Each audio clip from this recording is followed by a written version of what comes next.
Graça e paz, igreja, amém? Com muita alegria no meu coração que venho aqui mais uma vez compartilhar daquilo que Deus tem compartilhado ao nosso coração, amém? Eu me sinto muito grato pela oportunidade, por aquilo que Deus está fazendo neste lugar, por aquilo que Ele já começou a fazer, né?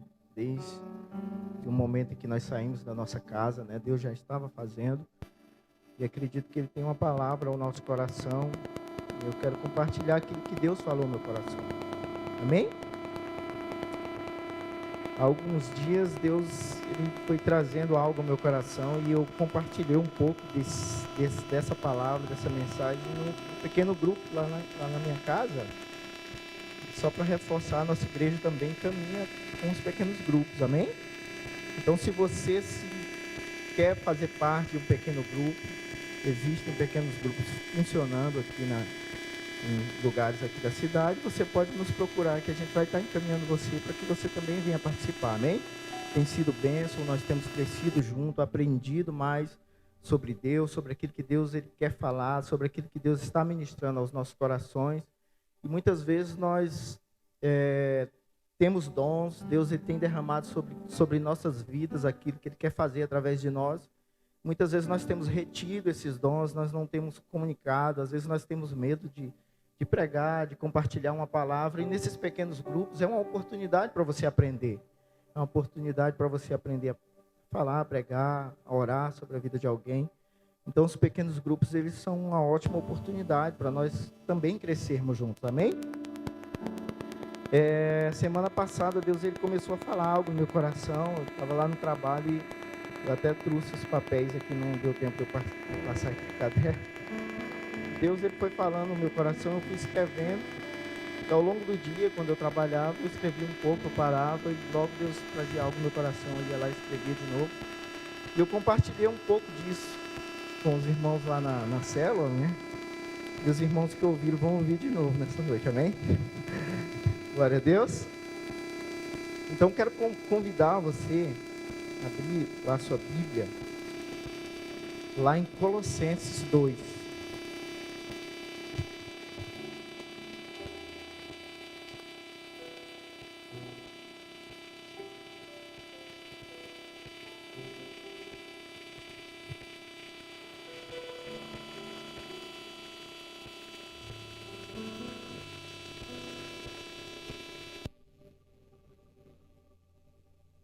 Amém? Colossenses 2, nós vamos ler do verso 1 em diante. Você que achou, diga amém. Glória a Deus. A palavra do Senhor diz em Colossenses, no capítulo 2, no verso 1, assim: porque quero que saibais quão grande combate tenho por vós, e pelos que estão em Laodiceia, e por quantos não viram o meu rosto em carne, para que os seus corações sejam consolados e estejam unidos em amor, e em todas as riquezas da plena certeza da inteligência, para conhecimento do mistério de Deus e Pai e de Cristo, em quem estão escondidos todos os tesouros da sabedoria e do conhecimento. E digo isto para que ninguém vos engane com palavras persuasivas, porque ainda que esteja ausente quanto ao corpo, contudo em espírito estou convosco, regozijando-me e vendo a vossa ordem e firmeza da vossa fé em Cristo. Como, pois, recebestes do Senhor Jesus Cristo, assim também andai nele, enraizados e edificados nele e confirmados na fé, assim como fostes ensinados nela, abundando em ação de graças. Tende cuidado para que ninguém vos faça presa sua, por meio de filosofias e vãs sutilezas, segundo a tradição dos homens, segundo os rudimentos do mundo, e não segundo Cristo. Porque nele habita corporalmente toda a plenitude da divindade, e estáis perfeitos nele, que é a cabeça de todo o principado e potestade, no qual também estáis circuncidados com a circuncisão não feita por mão do despojo do corpo dos pecados da carne, pela circuncisão de Cristo, sepultados com ele no batismo, nele também ressuscitastes pela fé, no poder de Deus que o ressuscitou dentre os mortos. Amém? Quero te convidar a você fechar os seus olhos mais uma vez. Senhor Jesus, eis aqui a tua palavra. E nessa noite, ó Deus, nós clamamos que o Senhor continue falando ao nosso coração. Continue ministrando, Senhor, as nossas vidas. Teu Espírito tenha total liberdade, ó Deus, que nenhuma distração nos roube a atenção nessa noite. Que nós possamos estar com os nossos olhos espirituais fitos naquilo que o Senhor quer revelar à tua igreja. Fala conosco, continua, Senhor, ministrando ao nosso coração. Te damos graça em tudo, Espírito Santo. Amém. Amém, queridos? Então, quando nós lemos esse texto aqui, nós vemos algo bem interessante a respeito do que Paulo ele está falando aos colossenses ali.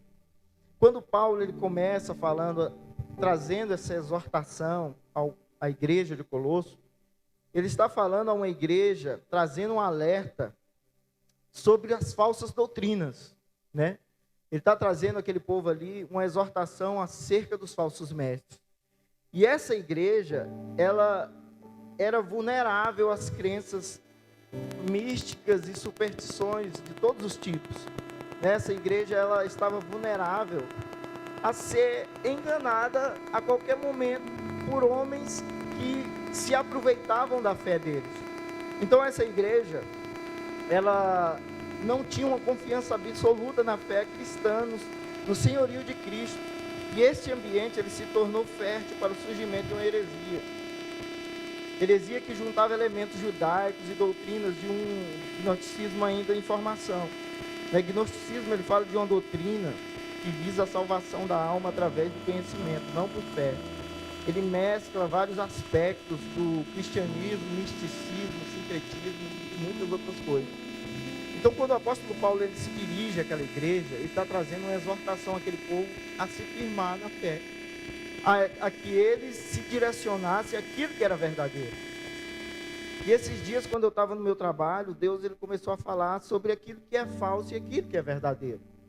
Porque quando nós percebemos nos dias atuais, e não só nos dias atuais, naquele tempo de Paulo ele traz muitos alertas acerca das cartas que ele escreveu acerca das heresias e dos falsos profetas. Então nós hoje estamos vivendo algo bem parecido. A qualquer momento nós podemos ser levados por essas filosofias se nós não estivermos firmados naquilo que é verdadeiro, né? Paulo ele fala em Filipenses, ele em Atos dos Apóstolos também fala acerca dos falsos profetas. E aqui em Colossenses ele traz esse alerta acerca daquilo que é falso e acerca daquilo que é verdadeiro. Sabe, quando nós vivemos naquilo que é verdadeiro, nós vamos fluir e vamos frutificar, porque tudo aquilo que é falso, ele não gera frutos, ele não cura e ele não transforma. Mas algo bem interessante nos tempos que nós estamos vivendo hoje, é que aquilo que é falso, ele está se tornando bem parecido com aquilo que é verdadeiro. E há sentido nisso, porque tudo aquilo que é falso, é o que? Tem a intenção de se tornar parecido com o que é verdadeiro, não é verdade? Então, aquilo que é falso, ele sempre vai querer se tornar parecido com aquilo que é verdadeiro, né? E muitas vezes nós estamos vivendo aquilo falso, achando que é verdade. E Paulo, ele traz esse alerta, né? Ele traz essa exortação. E é interessante que Paulo, ele começa a afirmar aqueles homens aqui nesse texto sobre o caráter de Cristo. Né, Paulo ele começa a falar, cuidado com aqueles que falam falsamente aos vossos ouvidos. E firmem o coração de vocês em Cristo, aquele que é o Salvador, aquele que é o consumador da vossa fé. Então Paulo ele começa a falar a respeito de Cristo. Ele diz assim, ainda que estáis ausente do corpo, contudo em espírito, estou convosco, regozijo-me, vendo que a vossa fé é a ordem e firmeza em Cristo. Como, pois, recebeste do Senhor Jesus Cristo, assim também andai neles. E lá no verso 10, ele diz assim, estáis perfeito nele, que é a cabeça de todo o principado e potestade, no qual também estáis circuncidados com a circuncisão não feita por depois do corpo do pecado de carne, mas pela circuncisão de Cristo. Então, queridos, quando nós olhamos para esse texto, para esse alerta de Paulo, nós vemos que Paulo ele começa a falar de Jesus Cristo para combater aquilo que é falso. E nós sempre vamos combater aquilo que é errado, aquilo que é falso, conhecendo aquilo que é verdadeiro. Eu quero usar um exemplo aqui. Quando nós olhamos uma cédula falsa de uma nota, um valor, digamos, de R$50, ela não vai ser parecida com a nota de R$2, não é verdade? Ela vai ser parecida com a nota de 50, né? Porque ela quer se tornar parecida com a nota de 50.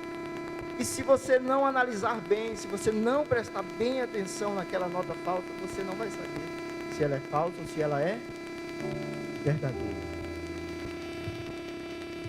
E esse texto, ele traz o entendimento de Cristo como a perfeita imagem do Deus invisível, pelo qual, por meio dele, tudo fora criado, que Jesus é o cabeça da igreja. E naturalmente nós podemos observar que Paulo ele está combatendo aquilo que é falso, evidenciando aquilo que é verdadeiro. E muitas vezes, querido, nós somos levados a viver esse evangelho falso. Mas como assim? Quando Paulo ele fala aqui, nós recebemos a Cristo, mas nós também precisamos andar nele.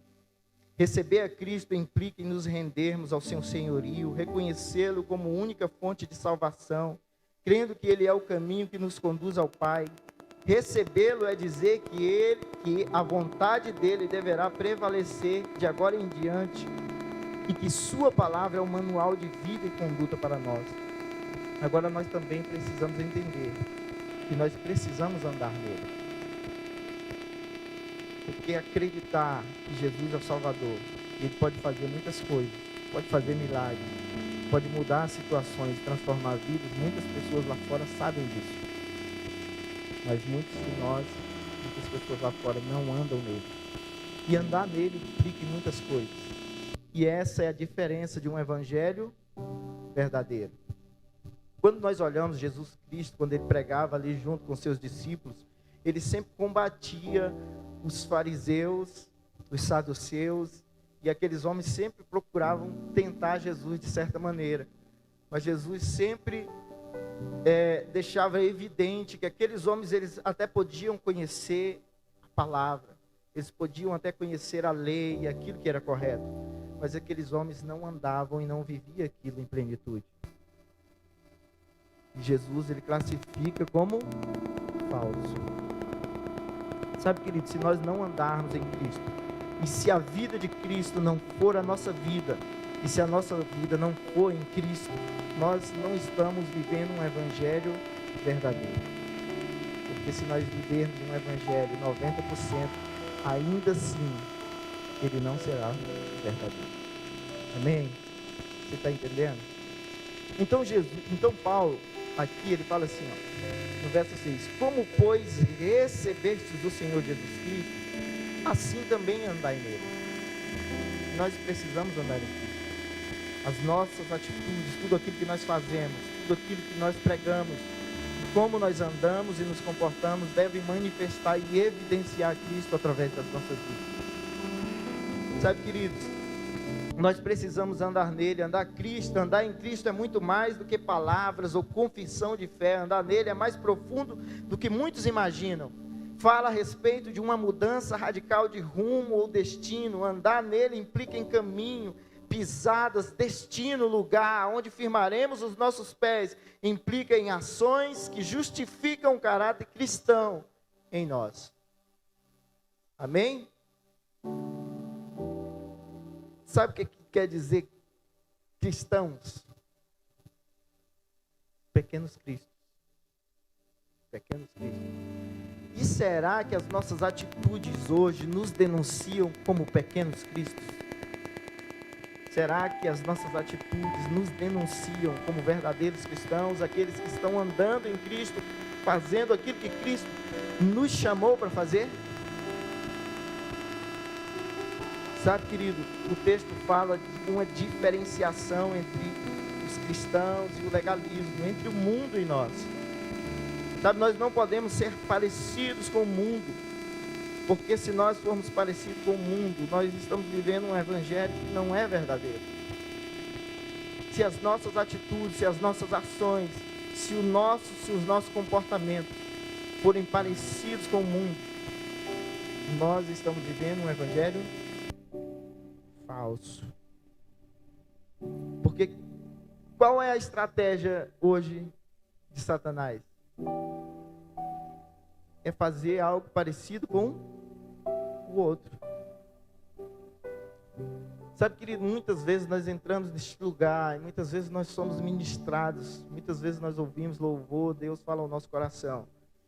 Mas isso não é o suficiente se nós não tomarmos uma decisão no nosso coração e decidirmos mudar e termos uma mudança radical de vida. Porque até certo ponto nós estamos mergulhando, mas muitas vezes nós mesmos nos detemos em uma rasidão e não nos aprofundamos naquilo que é verdadeiro. Sabe, Deus, Ele tem nos chamado para algo muito maior do que nós pensamos. E tudo isso é degrau por degrau que nós vamos avançando. Sabe, querido, nós não podemos contentar-nos com aquilo que nós recebemos hoje, ou que talvez nós recebemos quarto. Mas nós devemos estar cada vez mais buscando aquilo que é verdadeiro para nós. Sabe, quando nós falamos desse evangelho verdadeiro, nós estamos falando não de um evangelho que não gera mudança, não de um evangelho que não transforma, mas nós estamos falando de um evangelho que cura, que muda, que transforma destino e eternidade de pessoas. E o evangelho falso, querido, ele é interessante, porque uma das coisas do evangelho falso é minimizar o pecado. Quando menos nós esperamos, nós estamos fazendo algo errado, e no nosso coração nós estamos dizendo, não, mas é só isso, não tem problema. Ah, mas eu fiz só essa coisinha aqui, não tem problema nenhum, não dá nada. E quando nós menos imaginamos, querido, nós estamos vivendo um evangelho falso, que está fazendo exceções. E Jesus, querido, Ele não faz exceções, porque Jesus, Ele é totalmente averso ao pecado. Deus nunca vai compartilhar de algo que existe pecado no meio. Então, se nós estamos querendo agradar a Deus, carregando em nossos bolsos alguns pecados de estimação, querido, não se engane, você está vivendo um evangelho que não edifica e que não gera vida. Então começa a tirar logo esses pecados de estimação do seu bolso, querido, e jogar fora, porque assim você vai viver em plenitude e harmonia com o Espírito Santo. E assim você vai avançar e mergulhar em níveis mais profundos em Deus. Mas isso só cabe a uma decisão sua. Sabe por que nós não vivemos coisas maiores? Sabe por que nós não experimentamos coisas melhores? Sabe por que nós não avançamos? Porque nós não largamos certas coisas. Porque ainda estamos segurando em algo. Sabe, nós precisamos entender que se nós quisermos viver um evangelho verdadeiro, nós temos que prestar bem atenção se ele não é falso. Porque muitas pessoas se enganam. Eu mesmo, se eu pedisse uma nota de R$50 aqui agora, eu já ia me enganar, não é verdade? Porque tem que prestar bem atenção para você saber se é verdadeiro ou se é falso. Amém? Então, querido, Paulo, ele traz essa distinção a respeito do verdadeiro evangelho e do falso evangelho, combatendo o legalismo, que é uma terrível arma de Satanás nos dias de hoje. Então, tudo aquilo que é falso, ele sempre tentará se parecer com o verdadeiro. Amém? Então Paulo, ele traz esse entendimento de que nós não só precisamos receber a Cristo, mas nós precisamos andar nele. E depois ele fala a respeito de nós estarmos seguros em algo. Sabe, querido, Paulo, ele diz assim, ó: como, pois, recebestes o Senhor Jesus Cristo, assim também andai nele, enraizados e edificados nele, confirmados na fé, assim como fostes ensinados nela, abundando em ação de graças. Abra sua Bíblia lá em 2 Pedro 2:2. Lá no finalzinho.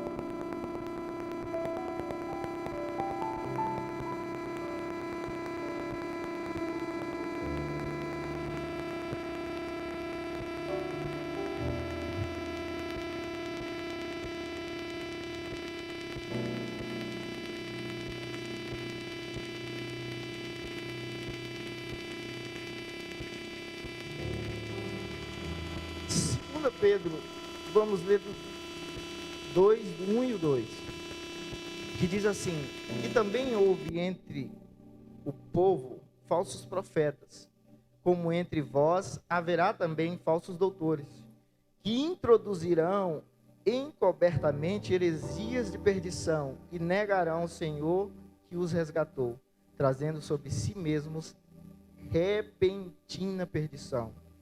E muitos seguirão as suas dissoluções, pelos quais será blasfemado o caminho da verdade.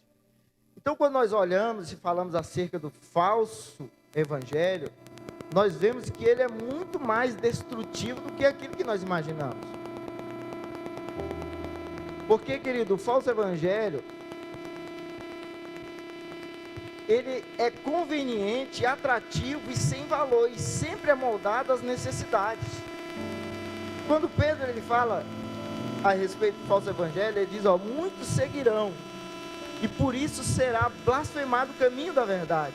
Então o falso evangelho, ele é muito mais preocupante do que nós pensamos, porque muitas pessoas não conhecem o verdadeiro, porque se atraíram pelo falso e se decepcionaram. Porque o falso evangelho, ele nunca vai gerar vida. O falso evangelho, ele nunca vai gerar transformação nas nossas vidas. O falso evangelho, ele nunca vai gerar cura. Sabe, querido, o que é que acontece? Muitas pessoas estão pensando que estão vivendo um falso evangelho e todo instante estão flutuando e nunca são transformadas, nunca são curadas. Sabe, as pessoas estão vivendo algo e não tem profundidade. Paulo está dizendo, queridos, recebei a Cristo, andai nele, mas sejam enraizados. E nós nos tornamos enraizados em Cristo quando nós buscamos um aprofundamento nele. Então, como que nós vamos combater o falso evangelho se nós não conhecemos o verdadeiro? Então, Paulo está dizendo assim, existe o falso evangelho, mas eu quero falar do verdadeiro. O verdadeiro é dessa maneira. Jesus Cristo é a cabeça da igreja. Foi Ele quem morreu por você. Foi Ele quem ressuscitou. É Jesus Cristo quem transforma. É Jesus Cristo que faz. Existe o falso evangelho, mas é Jesus Cristo que transforma. É Jesus Cristo que faz. Então, querido, nós nunca vamos saber o que é falso se nós não estivermos aprofundados naquilo que é verdadeiro. Paulo, ele dá ênfase naquilo que é verdadeiro. Por mais que ele traz atenção e esse alerta naquilo que é falso, ele sempre vai falar daquilo que é verdadeiro. Porque se nós conhecermos aquilo que é verdadeiro, nós não vamos cair naquilo que é falso. Amém? Agora, se nós não soubermos que nenhum dos dois, qualquer coisa que vier, nós aceitamos. Qualquer coisa que falares, nós ouvimos. E nós precisamos estar alerta sobre isso. Sabe, querido, o falso evangelho, ele não confronta o pecado. O falso evangelho, ele sempre minimizará o poder destrutivo do pecado.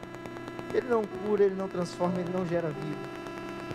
Sabe, querido, o falso evangelho, ele mantém você em níveis rasos e sem profundidade. Sabe qual era a estratégia de Satanás no passado? Evitar que você fosse para a igreja, não é verdade? Evitar que você tivesse relacionamento dentro de uma comunidade de fé ou ouvisse a palavra. Mas hoje a estratégia dele é bem diferente, né? Tem muitas pessoas superficiais dentro das igrejas. Tem muitas pessoas que não se aprofundam, estão nos bancos das igrejas ouvindo pregações e cantando, mas não estão sendo transformadas. Porque o falso evangelho, ele nos deixa dessa maneira, em níveis rasos e nunca profundos. Amém? Então o apóstolo Paulo, ele traz outro ponto bem importante que eu gostaria de destacar. Ele fala sobre enraizados. E fala a respeito, quando nós vemos a respeito de raízes, ele fala de profundidade, de nos aprofundarmos nele, em seu conhecimento, em uma busca por sua presença e vontade. Nós precisamos, querido, estabelecer onde nós queremos chegar, planejar, desenvolver. sair da mediocridade, aprofundar em níveis mais profundos, enraizar. Está falando a respeito de nós nos aprofundarmos naquilo que é verdadeiro. Sabe, querido, porque tudo aquilo que é falso, ele também é inconstante. O evangelho falso, ele não vai fazer com que você fique firme em algo, mas que você venha estar edificado sobre areia que se movimenta para um lado e para o outro. Existe aquele texto que fala a respeito do homem que constrói sua casa na rocha e aquele que constrói a sua casa na areia. E é dessa maneira, querido. Aqueles que trabalham na construção civil ou conhecem um pouco a respeito, nós sabemos que toda edificação ela começa ali pelo esquadro, né? Pelo canto ali onde a gente faz o esquadro ali. E toda edificação ela vai ser alinhada a partir daquele canto. E a palavra diz que Jesus é essa pedra angular, ele é a pedra de esquina.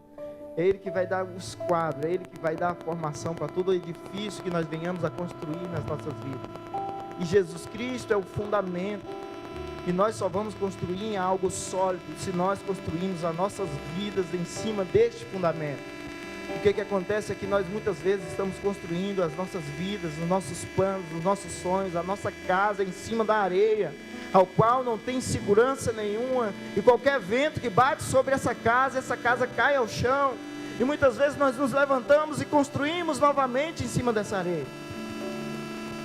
Enquanto que Jesus está nos chamando para que nós venhamos construir as nossas vidas nele, nessa rocha, onde qualquer tempestade, qualquer vento possa bater sobre ela e ela não vai cair, porque está firmada no Senhor.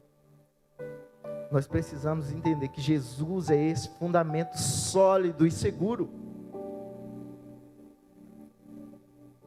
Amém? Então, querido, ele fala a respeito de enraizar, de nós criarmos raízes. Jesus, ele fala que nós somos árvores que são plantadas junto aos ribeiros das águas, ou seja, nós somos árvores que criam as suas raízes, que estão direcionadas aos ribeiros, que é a sua palavra, que é Cristo. Se as nossas raízes não estiverem neste lugar, querido, qualquer vento de doutrina, qualquer filosofia vai gerar aqueles comichões nos nossos ouvidos. Sabe, nós somos rodeados por lobos, falsos profetas que a todo instante estão pregando sobre um evangelho falso que não confronta o meu e o seu pecado. De um evangelho que promete riquezas para nós, que as nossas vidas nessa terra não passarão sem nenhum problema, sem nenhuma dificuldade, sem nenhuma adversidade. E muitas vezes isso tem gerado aquela coceirinha nos nossos ouvidos e nós estamos sendo levados por esse falso evangelho. Meu irmão, Jesus, ele morreu para garantir a tua salvação. É a tua salvação, querido. Jesus, ele morreu naquela cruz para que eu e você não fosse para o inferno. Não é para que eu e você tenhamos riquezas materiais de todos os tipos. Jesus morreu para que eu e você fôssemos salvos, para que eu e você estivéssemos com o nosso nome no livro da vida. E nós precisamos entender isso. Eu não estou afirmando que nós não podemos ter coisas, mas eu estou dizendo que as coisas não podem nos ter, não podem ter o nosso coração, porque o nosso coração precisa estar em Cristo. É Ele que nos salva, é Ele que transforma, é Ele que muda a vida de pessoas. E esse evangelho verdadeiro é o único que pode gerar vida, transformação e cura. Sabe quando Elias estava lá confrontando os profetas de Baal? Aqueles homens, eles eram profetas ali, eles profetizavam, mas o Deus dele não produzia nada. E o nosso Deus, o Deus de Elias, Deus da dona Eumi, o nosso Deus da pastora Zeli, é o Deus que derramou fogo sobre aquele altar. É um Deus que produz fogo, que produz a transformação. Esse é o Deus do evangelho verdadeiro. Esse é o Deus que produz a transformação, que gera o fogo no nosso interior. Então, querido, qualquer evangelho que não produz nada, ele é falso. Sabe, nós precisamos estar enraizados naquilo que é verdadeiro, nós precisamos estar enraizados em Cristo. Sabe, pessoas se tornarão cegos espirituais, vislumbrando um evangelho que não salva, alicerçados em uma teologia fraca e frágil. Construir a sua vida em um evangelho falso é o mesmo que construir a sua casa em cima de uma areia molhada. Sabe, querido, o evangelho que te promete riquezas materiais, que não confronta o teu pecado e não te conduz ao arrependimento, é genuinamente falso. E o evangelho de Cristo, ele confronta o pecado. O evangelho de Cristo, ele não passa a mão na nossa cabeça dizendo: ei filho, vem para cá, pode ficar do jeito que você está. Não. O evangelho de Cristo, ele te chama, mesmo que você tenha estado enlameado com as sujeiras do pecado, mas o evangelho de Cristo, ele te chama desta maneira, mas ele não deixa você permanecer dessa forma. Porque o sangue de Jesus é que nos purifica de todo o pecado. Sabe, querido? O apóstolo Paulo, ele fala também sobre edificação. Ele fala assim: como pois recebestes do Senhor Jesus Cristo, assim também andai nele, enraizados e edificados nele. Nós precisamos estar edificados em Cristo, construir neste fundamento. Tudo em nossas vidas é uma construção. Sabe, muitas vezes nós construímos para o mundo. E tudo que nós construímos para o mundo gira em torno de uma reputação. Aquilo que o mundo está vendo, nós estamos construindo. Sabe, hoje a construção para o mundo, ela gira em torno de imagem, de império, de fortunas, de coisas para ser visto, para garantir a nossa segurança. Toda construção no mundo, ela gira em torno de uma reputação. Aquilo que o mundo está vendo, aquilo que você está fazendo, aquilo que o mundo está contemplando. Mas uma construção para Cristo, ela fala a respeito de caráter, de construir coisas eternas, referente ao seu reino. Sabe, querido, muitas vezes nós estamos passando a nossa vida inteira construindo coisas que são materiais, que são terrenas, coisas aqui nessa terra que não fazem sentido algum, quando nós poderíamos estarmos construindo coisas eternas e celestiais, através da minha e da sua vida. Sabe que nós precisamos ser o homem que edifica na rocha e não o homem que edifica na areia.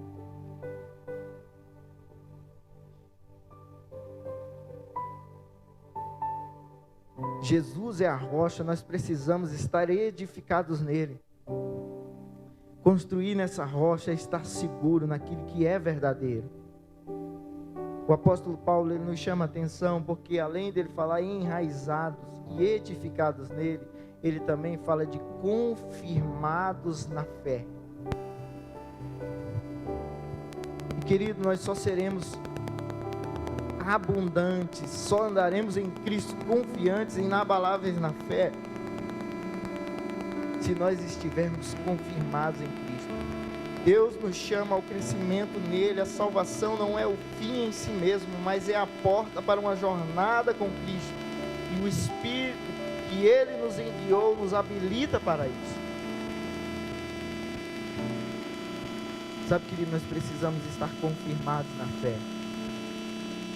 Há alguns dias atrás aqui o pastor colocou um vídeo a respeito daquelas pessoas que são perseguidas em todo o mundo por causa do evangelho. Pessoas que não negam a sua fé, pessoas que não negam a Cristo e que morrem por ele. Confirmados na fé, você acreditar em Cristo e naquilo que ele fez e naquilo que ele pode fazer, mesmo que isso custe a nossa própria vida. Nós precisamos estar confirmados nessa fé, essa fé que pode gerar mudança e transformação em nós. Sabe, querido, construir uma vida em um evangelho falso é viver em níveis superficiais e nunca mergulhar em um nível mais profundo em Deus. Sabe, nós não podemos nos tornar cegos espirituais ao ponto de não mergulharmos nesses níveis.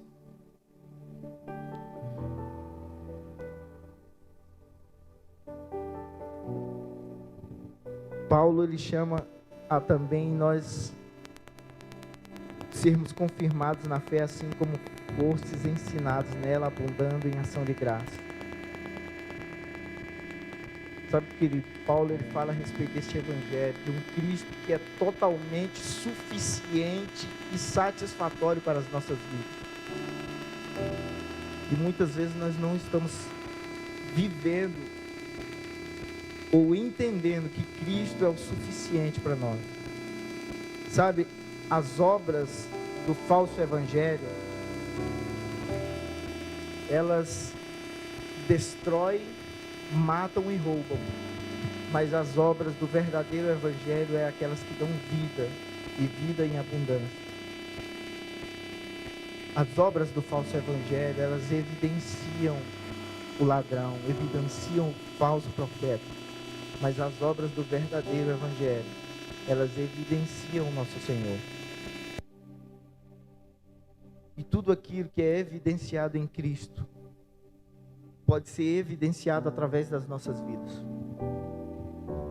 Eu gosto muito de usar um exemplo que é bem prático, mas que fala muito a respeito disso. Lá para o norte nós não vemos assim com muita facilidade, eu acho que nem existe assim, só se for algo enxertado mesmo.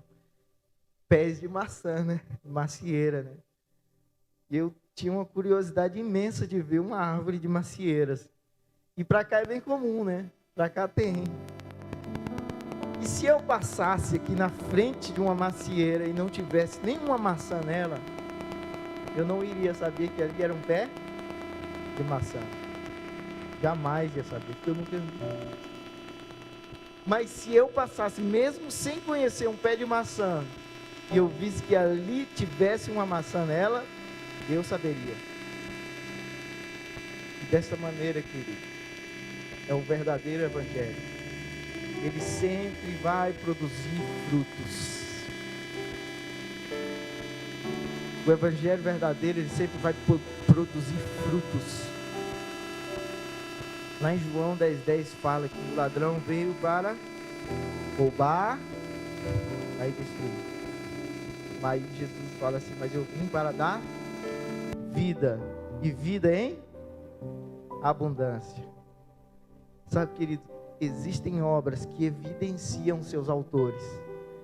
As obras do ladrão é matar, roubar e destruir. Elas evidenciam o falso profeta.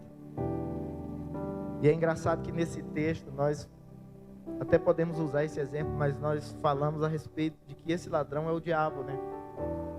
Mas Jesus, ele está falando do falso profeta, que veio para matar, roubar e destruir. Tudo aquilo que é falso, ele vai gerar isso. Essas são as evidências daquilo que é falso. Mas as evidências daquilo que é verdadeiro é vida, e vida em abundância. Meu querido, nós nunca vamos viver um evangelho verdadeiro se esse evangelho não está gerando vida, e vida em abundância. Se esse evangelho não confronta os nossos pecados, se esse evangelho não nos coloca na parede e nos envergonha dizendo: você está pecando, você está fazendo algo errado. Se esse evangelho não nos confrontar quando nós olhamos no espelho e nos vemos o quão imundos e quão corruptos nós somos, não é um evangelho verdadeiro. O evangelho verdadeiro é aquele que nos leva a nós olharmos para nós mesmos e dizermos: Senhor, só o Senhor pode me mudar e transformar a minha vida. Tudo que há de bom, Senhor, em mim, não é de mim, é do Senhor em mim. evangelho verdadeiro, querido, é esse que nos constrange, que nos confronta, ao ponto daquilo nos constranger e nos mudar, fazer com que nós mudamos a nossa vida, o nosso rumo, o nosso caminho, radicalmente.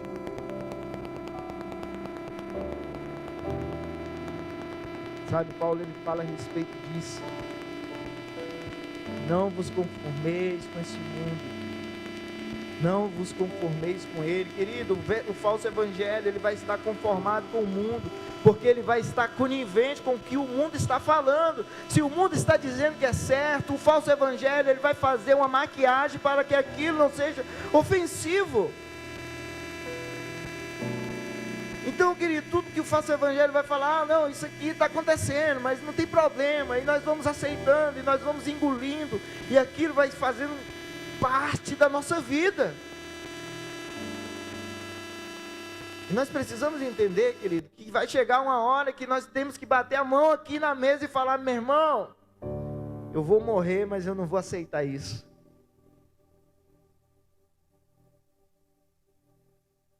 Como muitos fizeram, querido, e nós precisamos entender que Cristo, ele nos chamou para viver esse evangelho abundante de vida, de transformação. Nós fomos chamados por Ele para nós mudarmos o nosso caminho radicalmente, é nós irmos numa direção, metanoia, e virar 90 graus para o outro lado ali e não voltar mais atrás. Sabe, o Senhor diz assim: aquele que põe a mão no arado e olha para trás não é digno de mim. Meu irmão, segura nesse arado e vai embora.